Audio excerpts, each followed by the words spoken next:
Greetings, everyone. I'd like to talk to you about the Jesuits. This is my book, The Jesuits Ordained Unto Condemnation, Roman Occupation of the United States of America. This is a very thorough book. It's 300 pages, and I'm not going to start reading at the beginning, but I want to show you some things that are quite alarming, or should be, about symbols, statues, pagan gods and goddesses that you'll find all over important buildings in America, government buildings, libraries, universities, and such. But it all starts with the obelisk.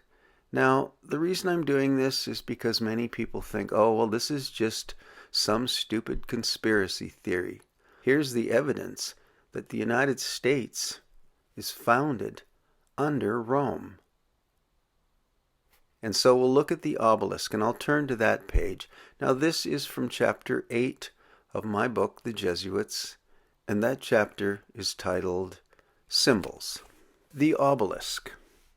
The obelisk is a symbol of Rome, Egypt, and Babylon, three names that the Bible consistently associates with paganism, idolatry, perversion, and rebellion against God. Originally a stylized representation of Osiris's phallus, the obelisk represented the cycle of birth and death of the sun god. That object, among many others, was imported to Rome by Caligula and later placed in Vatican Square by the Catholic Church. In 1884, an obelisk was erected in the United States of America, supposedly as a tribute to George Washington, the first president of the United States. The monument stands today in Washington, D.C. Atop the monument is a pyramid capstone, similar to those associated with Freemasonry and knighthoods and Illuminist orders. The link to Freemasonry is obvious, as George Washington was a Freemason, while Illuminist orders and knighthoods are linked to their creator, the Roman Catholic Church. Thus we must ask the question, why a pagan phallic symbol was permitted to represent a nation supposedly founded on Protestant values? Is it not an indication that other powers were at work during the founding of the USA? Dr. Alberto Rivera, a former Jesuit priest, said, "It was a sign that America was fully under the temporal power of the Vatican when the first president was inaugurated facing the Washington Monument.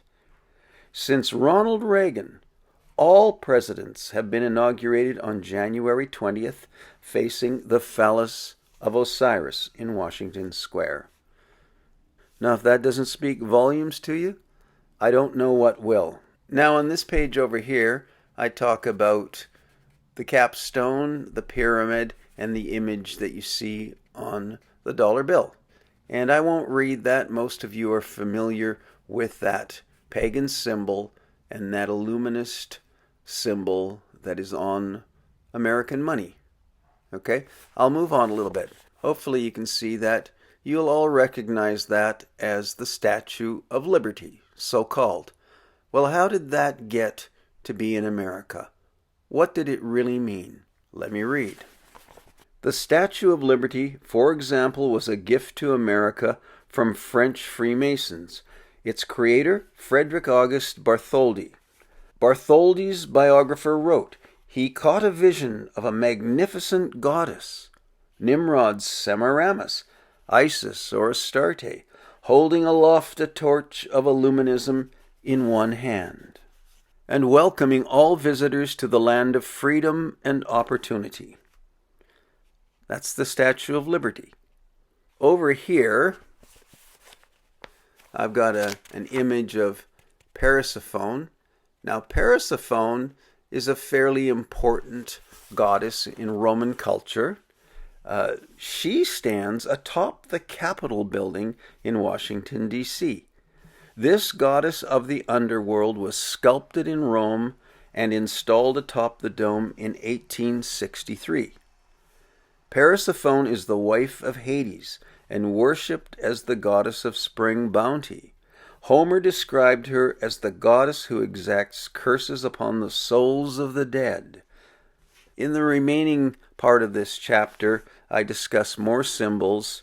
That would be Minerva and Justitia. And then I talk about these government buildings and how many of them have similar symbols and pagan gods and goddesses. And I also talk about the church building. As part of the Roman institution of Constantine, the church building had phalluses on the top because those buildings were originally pagan temples.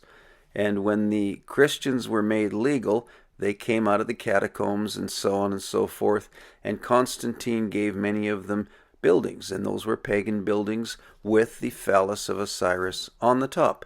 And if you go through America today, most people are ignorant of this fact, but their steeple on their church is actually the phallus of Osiris. And so if we look across the entire land of America, all the government buildings, the judicial buildings, many universities, and so on and so forth, and churches, we will see the mark of Rome. And so this entire nation is marked all over the place with symbols of Rome. Now I ask you, how did those symbols, those statues and whatnot, end up littering North America? Surely there was some purpose. Or is it just by coincidence? I don't think so. Somebody had intent. This Protestant nation? Really? Then how did those statues get on top of all the government buildings? Something to think about. Anyway, the Jesuits ordained unto condemnation. I'll leave the link below. Lots of footnotes, lots of material here. 300 pages, well, a little short of 300 pages, maybe 280. And I think you'll enjoy reading the book. And that's just the tip of the iceberg, chapter 8, which I've been reading from. Bless you all. May the Lord go with you in all your studies.